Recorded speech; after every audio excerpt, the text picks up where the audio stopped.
जब तुम उस देश में पहुंच गए हो जिसे प्रभु तुम्हारा ईश्वर तुम्हें विरासत के रूप में देने वाला है और तुम उस पर अपना अधिकार कर उसमें बस गए हो, तब जो देश प्रभु तुम्हारा ईश्वर तुमको देने वाला है उसकी भूमि की उपज के प्रथम फल एक टोकरी में रखकर उस स्थान ले जाओगे जिसे प्रभु अपना नाम स्थापित करने के लिए चुनेगा।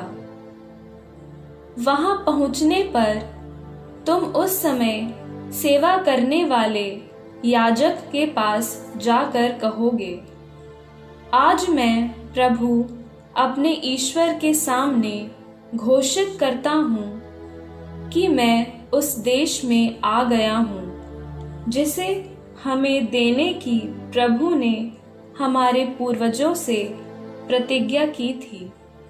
याजक तुम्हारे हाथ से टोकरी लेकर उसे तुम्हारे प्रभु ईश्वर की वेदी के सामने रख देगा। तब तुम लोग अपने प्रभु ईश्वर के सामने ये कहोगे, हमारे पूर्वज अरामी यायावर थे। जब वे शरण लेने के लिए मिस्र देश में बसने आए तो थोड़े थे, किंतु वे वहां एक शक्तिशाली बहुसंख्यक तथा महान राष्ट्र बन गए। मिस्र के लोग हमें सताने, हम पर अत्याचार करने और हमको कठोर बेगार में लगाने लगे। तब हमने प्रभु की अपने पूर्वजों के ईश्वर की दुहाई दी। प्रभु ने हमारी दुर्गति, दुख, तकलीफ तथा हम पर किया जाने वाला अत्याचार देखकर हमारी पुकार सुन ली। आतंक फैलाकर और चिन्ह तथा चमत्कार दिखाकर प्रभु ने अपने बाहुबल से हमें मिस्र से निकाल लिया। उसने हमें यहाँ लाकर ये देश जहाँ दूध और मधु की नदियाँ बहती हैं दे दिया। प्रभु, तूने मुझे जो भूमि दी है उसकी फसल के प्रथम फल मैं तुझे चढ़ा रहा हूँ। ये कहकर तुम उन्हें अपने प्रभु ईश्वर के सामने रखोगे और अपने प्रभु ईश्वर को दंडवत करोगे। इसके बाद तुम लेवियों और अपने बीच रहने वाले प्रवासियों के साथ उन सब वरदानों के लिए आनंद मनाओगे जिन्हें प्रभु तुम्हारे ईश्वर ने तुम्हें और तुम्हारे परिवार को दिया है।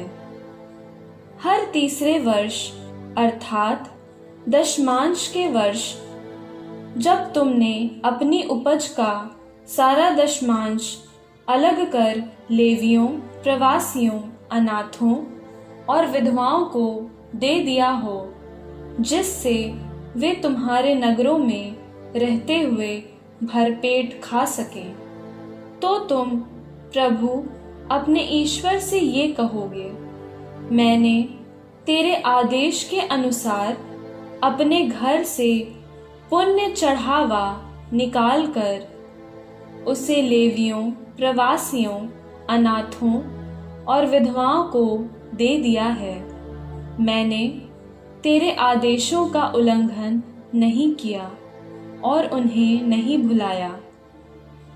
मैंने शोक मनाते समय दशमांश से कुछ नहीं खाया, अशुद्ध अवस्था में उसे नहीं छुआ और उसमें कुछ भी मृतकों को नहीं चढ़ाया। मैंने प्रभु अपने ईश्वर की वाणी पर ध्यान देकर ठीक वैसा ही किया है जैसी तूने मुझे आज्ञा दी थी।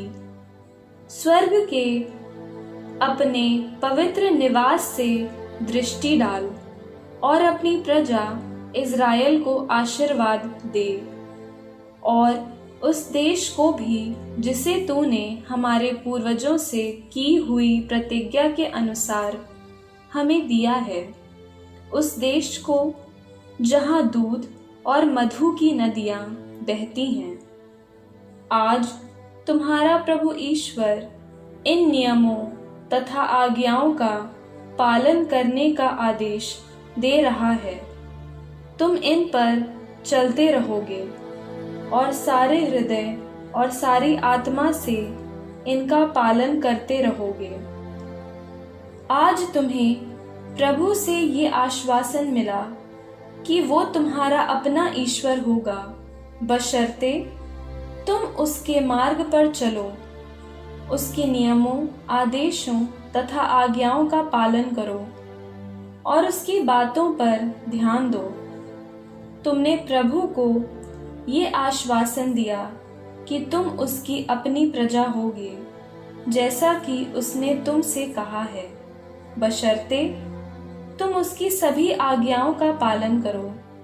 उसने जितने राष्ट्र बनाए उन सब से अधिक वो तुम्हें सम्मान, ख्याति तथा महिमा प्रदान करेगा, और तुम प्रभु की पवित्र प्रजा होगे, जैसा कि उसने तुमसे कहा है।